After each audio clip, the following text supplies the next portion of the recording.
A Study in Magic by Books of Change. Chapter 44. The Importance of Meaning. Exactly 15 minutes after the call, Robert quietly appeared in front of a blue wood-paneled building situated right next to a small pier. A young woman wearing an outfit of whites and charcoal grays was standing at the parking lot, studying the restaurant's cartoon logo of a blue-capped seaman holding a red crab of truly monstrous proportions. She twitchily looked back when Robert hovered behind her. The two of them stared at each other for a long time, both at lost what to do next. "Want to go inside?" asked Robert eventually, scratching the back of his head. "Okay," said Jacqueline, looking down at glowing pink. They wordlessly walked inside the restaurant. Jacqueline wrinkled her nose at the strong smell of seafood and grease.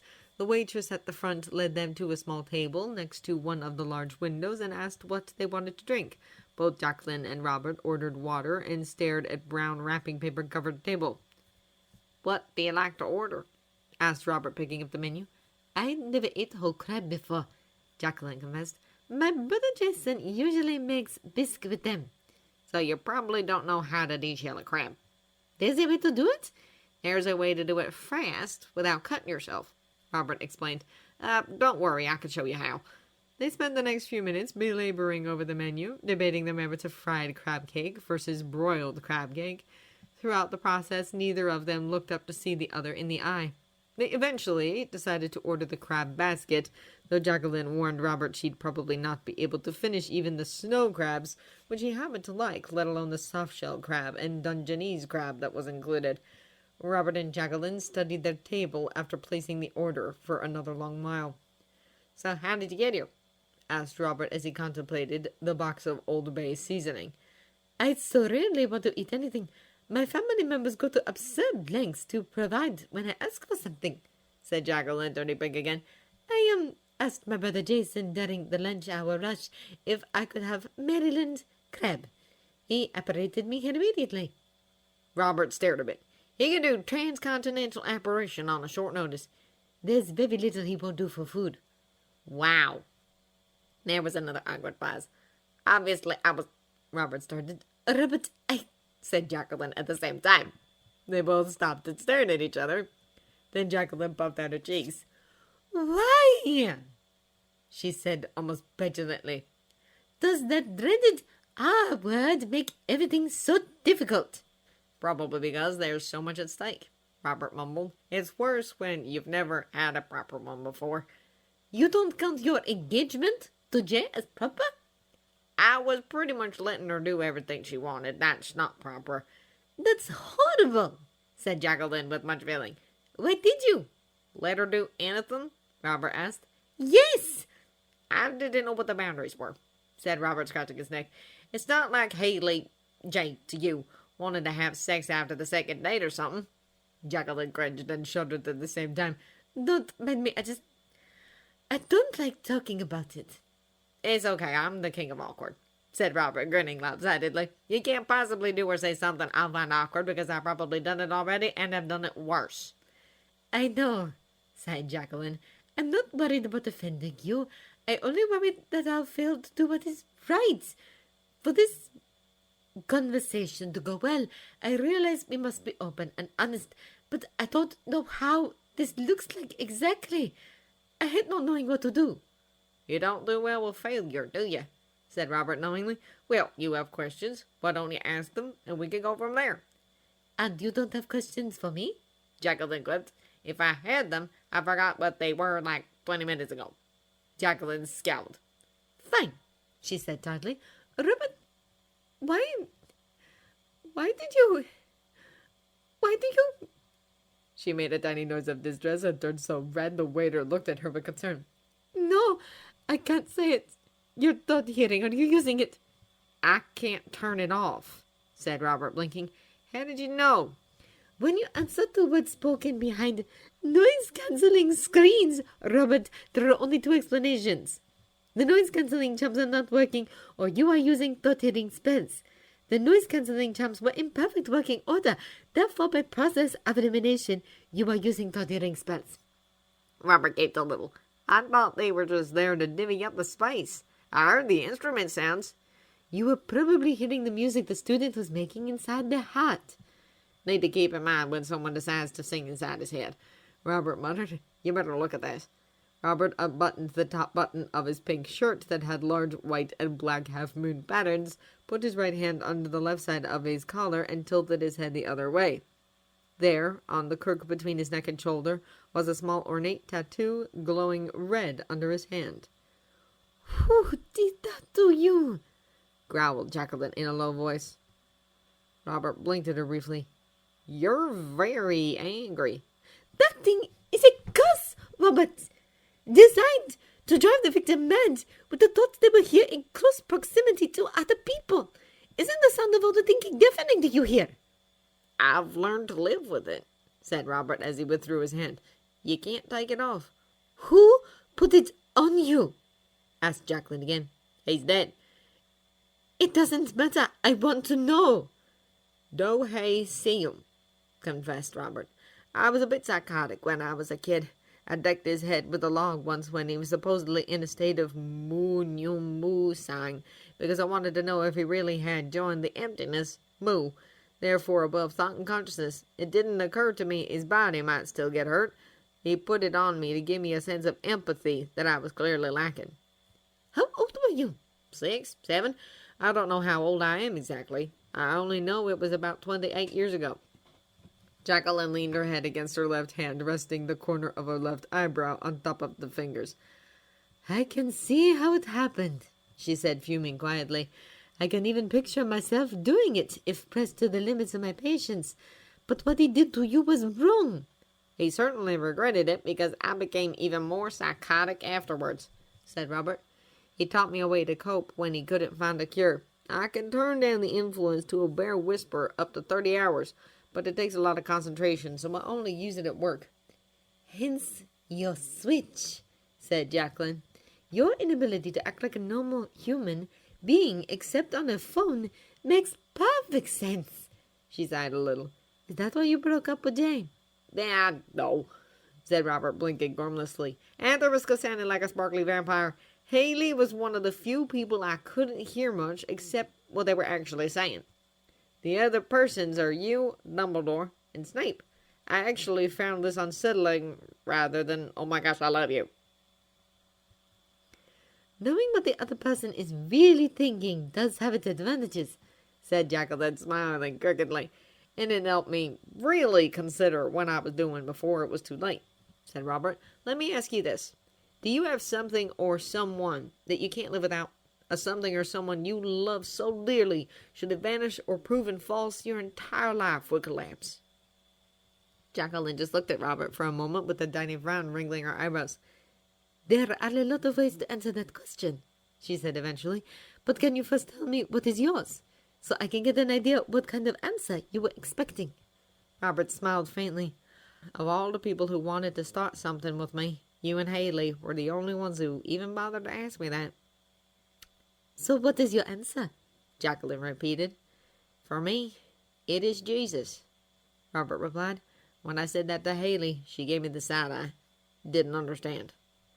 Jacqueline drew back with her lips parting as the sentiment sank in. The smile on Robert's face grew as she did so. How can you share your life with someone who doesn't understand why the most important person in your life is so important to you? When the waitress came to deliver an order of crab basket to Jacqueline and Robert, the former was playfully criticizing the latter's shirt, and the latter was grinning stupidly back. The rest of their meal had the same kind of easy air about it, Robert dismantling crabs with practiced skill, as he told Jacqueline people kept gifting him clothes in hopes he would stop dressing himself so badly, and Jacqueline declaring they were solving the problem the wrong way. As she forked the crab meat, Robert heaped it to tiny piles. After Jacqueline ate far more than just snow crab legs, and Robert still consuming most of the basket's contents, the two walked out to the pier. How are you going back to England? Asked Robert. Jason is picking me up. Should I leave before he gets here? I can't hide you from him, said Jacqueline. And if you can't even get Jason's approval, it won't work, whatever it is we want to start. Oui, said Robert, grinning. Takes two to tango, as the cliché goes, said Jacqueline serenely. A few minutes later, a tall, broad-shouldered young man silently walked out from behind the small ice cream shop next to Harry's Crab House. He didn't look out of place where Muggles were enjoying the early summer afternoon at the bay, wearing an old bucket hat, ragged gargles, and a threadbare red t-shirt. The only thing that differentiated him from the others was that he had appeared out of thin air only a moment ago without even a puff of displaced air. Jason Shen frowned at his sister. He then looked at the strange man next to her and raised an eyebrow in question. "I think I'm going to start dating him," said Jacqueline, pointing at Robert. "Do you mind?" Jason was completely galvanized. What? Who are you? He cried, flapping his hands. "Your sister," said Jacqueline. Robert Ransom, said Robert, waving wittily. I work in this dinky little hospital in the middle of ghetto Baltimore called Johns Hopkins. Jason opened and closed his mouth. Then he thought for a moment. What have you been feeding her? He demanded. Just now, 6 snow crab legs, 2 whole Dungeness crabs, and half of a soft-shell crab, said Robert. You need to check her for allergies from a wizard healer specialist, by the way. Magic reacts differently to allergens. Jason shook his head in disbelief as he gave Robert the thumbs up. I approve. He's a winner, Nana. Harry had wondered what his teachers did over the summer holidays. He amused himself once for a moment, picturing Dumbledore with his long silver beard, full-length wizard robes, and pointed hat, stretched out on a beach somewhere, rubbing suntan lotion onto his long, crooked nose. Then he shook his head to banish the mental image, before it gave him sympathetic heat stroke. Then he found out what Dumbledore did occasionally, a few days after Miss Jackie cancelled an appointment on her own initiative for the first time in living memory. He and Sherlock were all geared up to ask her what happened as they headed to Miss Jackie's home at the university towns for his rescheduled violin lessons. And there, sitting cross-legged at the low table across from Mr. Shin, was Albus Dumbledore. Harry just stared stupidly for a moment, wildly noting Dumbledore was wearing a familiar-looking suit of plum velvet, and that there was a wizard chess set between them. The Black Queen was wrestling a white rook off the board. Dumbledore smiled at them both. Good morning, Harry and Sherlock, he said, looking up at them through his half-moon glasses with a most satisfied expression. It has been a long time since I've seen you two together. Excellent, excellent. From another wild, random moment, Harry wondered what the late Vernon Dursley would say to that. Whatever it would have been, Harry was sure his words would threaten rudeness in every syllable, as he decided any man who could look at Harry and say, excellent, was a man with whom he could never see eye to eye. Social visits. Not the first one either, concluded Sherlock, looking intently at the 2 old men. Mr. Shin snorted and Dumbledore beamed. Your deductions are as accurate as ever, said Dumbledore pleasantly.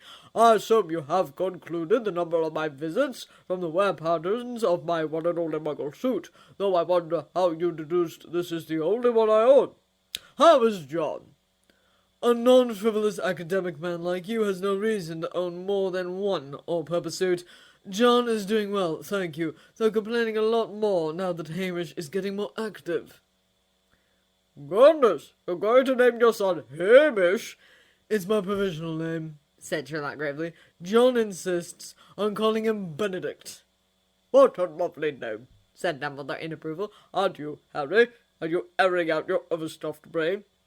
I wish, sir, said Harry, suddenly finding his voice. Sherlock's expanding his detective agency, and I'm an Albion. It takes a lot of brain work.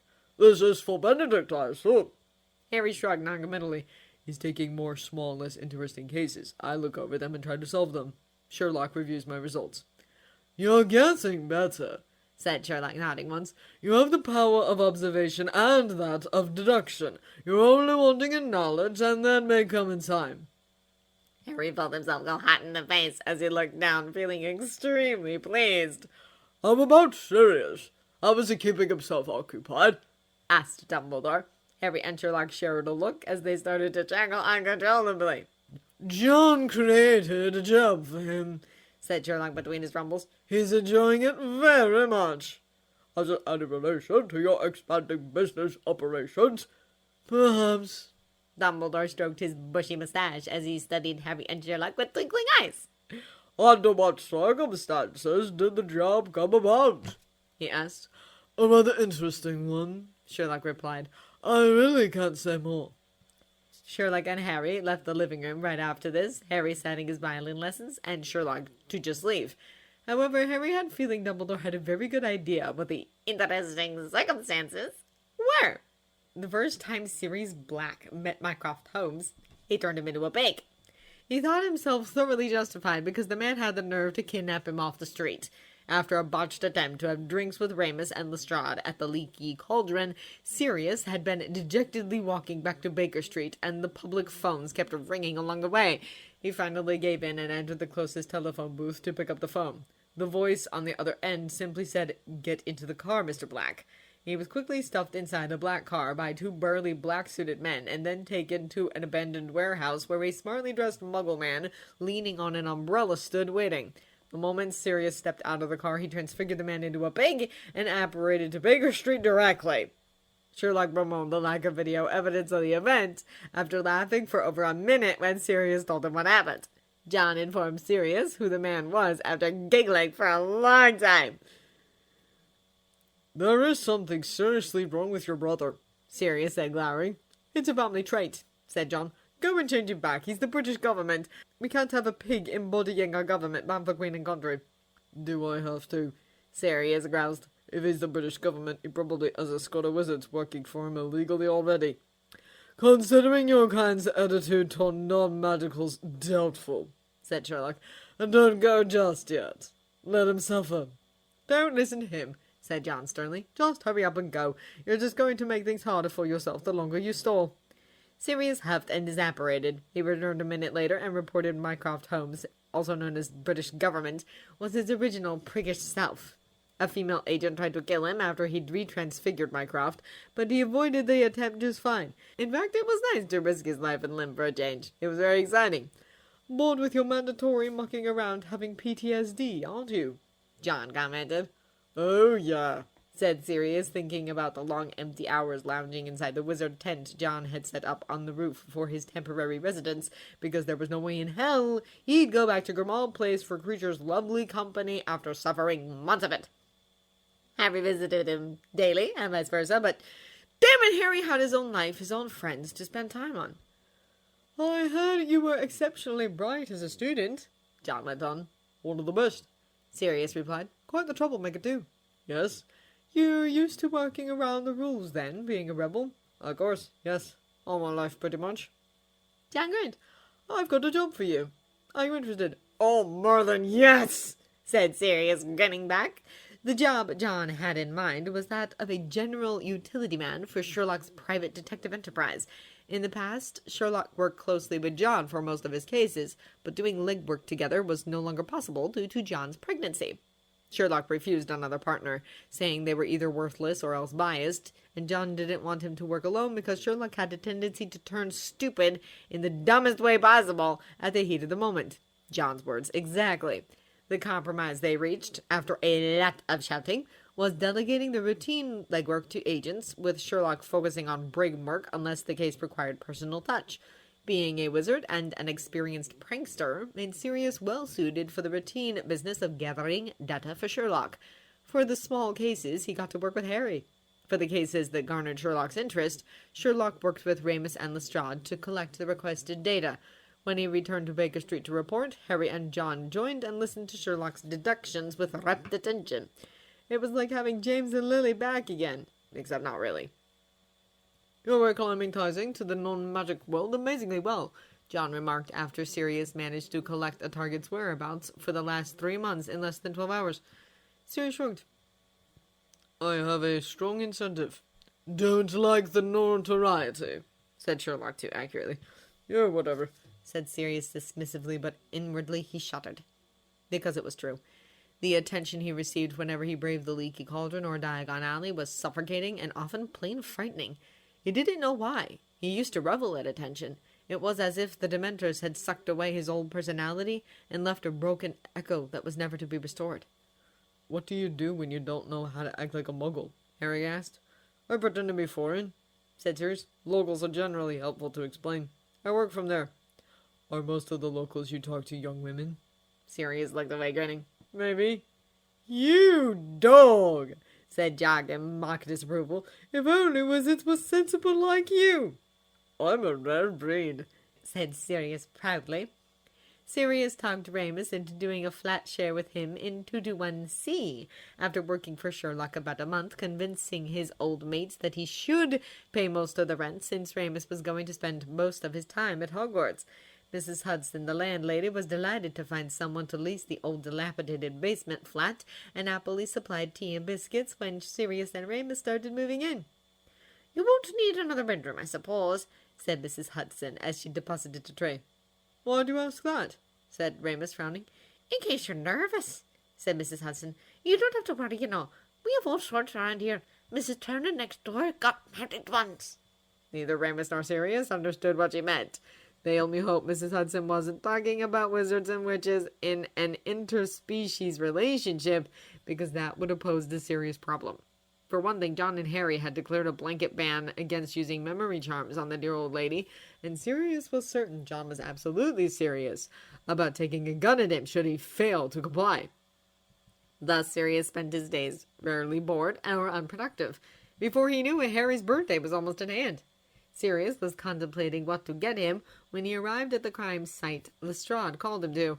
He noticed most of the officers were outside the building rather than in, where the crime presumably happened. "You again?" said Detective Inspector Sally Donovan. Just a hapless grunt, following orders. Sirius whined playfully, raising both hands. And what are you complaining about? You don't have to deal with him. "I'm starting to miss his freakishness," said Donovan as she lifted the tape to let Sirius in. "But don't tell him that." Sure, anything for you, said Sirius, winking. Donovan huffed. "So where's your boyfriend?" "Working on his lesson plans," said Sirius mournfully. "He really wants to up the ante of his A-level classes." "So hard-working and dedicated," said Donovan in exaggerated dreaminess. "Now that's a guy I can dig for." Sirius put on a appropriately disappointed face as Donovan alerted Lestrade of his presence over a walkie-talkie. The head SOCO, Anderson, glared at him as he suited up. They didn't exchange any words besides cursory grunts. Lestrade was alone on the middle floor, studying a body of a little girl with his arms crossed and a grave expression on his face. Sirius closed his eyes briefly at the sad sight. The girl couldn't have been older than 10, and except for the flies roaming around her long eyelashes, looked like she was sleeping, tucked under a thin blue blanket that had pony patterns, and holding a stuffed white unicorn doll as she was. "Hasn't been that long," said Lestrade without a grinning. "Couldn't have been, not in this summer weather. I didn't see any obvious signs of beating, but I have a feeling the perp dumped the body out of guilt." "Why do you think it's guilt? The perp took the trouble of covering the girl under a blanket and tucking her favourite stuffed animal. If this was just a regular body dump, the perp wouldn't have done that. So it might have been an accident." Lestrade sniffed. "If killing a child is ever an accident." Sirius looked away. "So what am I here to do?" "Donovan and her team are having a devil of time entering. Keep remembering non-existent urgent appointments whenever they get too close." "Sounds like a muggle repelling charm." "I thought so too, when I had no trouble getting in," said Lestrade. "I'm not up to cancelling that kind of spells yet. There's also a chance the wizard who set it up is the perp, but I'd rather not get the MOM involved unless I absolutely have to. This is Sally's case, not mine. No copper wants a case taken from him." "Okay," said Sirius, pulling his wand out. He quietly searched through the building. He snorted when he found a grubby-looking wizard on the top floor, sleeping under a cloak propped on sticks. "Oi, dog!" he called out. "You're squatting on top of a crime scene." "Oh, what? No, I didn't know nothing," squawked Mundungus Fletcher, jerking awake. "Yeah, right," Sirius sniggered. "You're lucky the Muggle law enforcement liaison is a decent bloke, because you'd have been hauled over to a Muggle jail cell long ago if you weren't. Now move out before you really get arrested." Mundungus apparated away, grumbling and taking his improvised tent with him. Sirius cancelled the Muggle repelling charm and returned downstairs. "Found the wizard squatting upstairs," said Sirius. "He's not in the perp, I know him. He doesn't have kids to beat." "Good to know," Lestrade grunted. "Is the spell gone?" "Yep, I got rid of it." "Thanks, I appreciate it." Lestrade and Sirius left the building together. Donovan and her team entered shortly afterwards, Donovan thanking Lestrade on her way in. Lestrade told Donovan to take good care of the girl as he left. "I'd offer to drive you back, but I have to go to the ministry," said Lestrade after they were a good distance away. "Hey, you like Quidditch?" "Love it," said Sirius, looking at him curiously. "I've got more tickets to the Quidditch World Cup finals than I know what to do with. Want some?" "Want some?" "Hell yeah, I do!" Sirius exclaimed. "How did you get them? They're supposed to cost a sackful of galleons each." "Did the guys at Magical Games and Sports a huge favour," said Lestrade, grinning. "Everyone was at their wits' end trying to figure out how they're going to host the World Cup incognito. Their department head was just brushing the issue aside, saying the deserted moor they'd selected would keep everyone well hidden.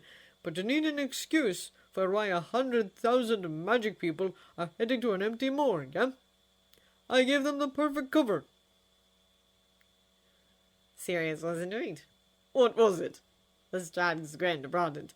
"I told him to rent out all the surrounding campsites for the International Magic World Enactment Festival." Sirius almost collapsed to the ground laughing. "Is that brilliant or what?" crowed Lestrade. "Now everyone can look at Puck and Blizzard as they like, and the camp managers would think they're just being in character." "That was genius," said Sirius fervently. "Thank you. So how many do you want?" 3, said Sirius eagerly. "Thanks a lot, Lestrade. This is going to be the perfect gift for Harry." "Oh, yeah, it's coming up, isn't it?" said Lestrade, pulling out a thick bundle of parchment tickets. "Are you planning something special?" "Can't beat watching the Quidditch World Cup finals," said Sirius, pocketing the tickets Lestrade gave him. "No, I guess not. Okay, I better go. See you." They parted ways. On his way back to Baker Street, Sirius heard his muggle mobile phone ping. "Get Ty on your way back. Sherlock." Sirius snorted as he carefully pecked up his response. "Fine. Anything else, your lordship?" Sherlock texted it back immediately. "John wants iced chai tea. Harry requests pad ki mao. Sherlock." Sirius dutifully stopped by at Mr. Pran's tiny Thai restaurant to pick up the requested food. He was wondering if Remus would like to try Chinese beer when someone walked up to him, tapping his umbrella. "Good evening, Mr. Black," said a familiar, supercilious voice. Sirius immediately reached for his wand as he turned to face Mycroft Holmes, who was as poshly dressed as he'd last seen him. Mycroft didn't even have the decency to look surprised. He merely smirked and slowly spread a hand around him, reminding Sirius he was in Muggle London, where he must stay incognito, lest a hidden camera record his actions. "That's better," said Mycroft in smug satisfaction as Sirius drew back his hand, but not his wand.